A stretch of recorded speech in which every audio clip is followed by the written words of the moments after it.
Joining us now, Matt Walsh, host of the Matt Walsh Show.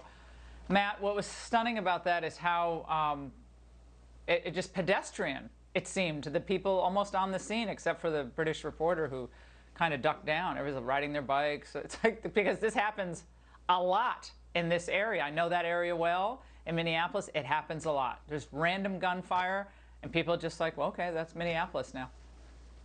Yeah, but we heard a lot during Trump's reign from the left that, well, this is not normal. This shouldn't be normal. Here's something that shouldn't be normal, but it is, as you point out, for many people that live in these communities. It's just absolutely normal, where you've got bloodshed in the street every single day.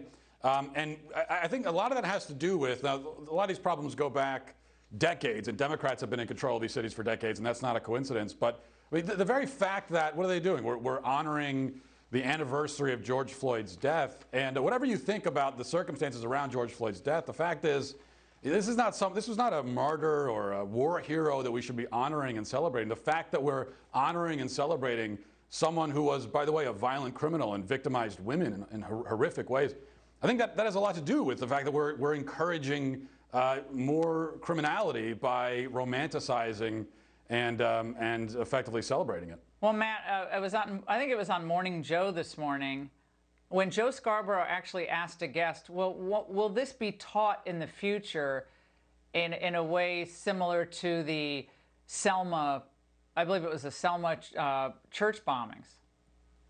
And it just took my breath away. I believe I'm capturing what he said fairly. That it's such a seminal moment, your reaction to that.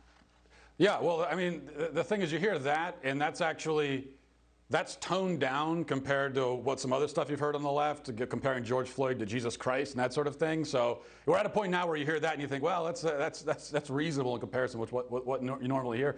This is something that Republicans, you know, if Republicans could seize on this in a good way, could seize on this problem, it could be very effective in 2022. But that's about Republicans having a strong law and order message, which will, you know, be in contrast to the pro-criminality message of the Democrats. And I don't know if we always get that from Republicans, because a lot of times they're also talking about police reform.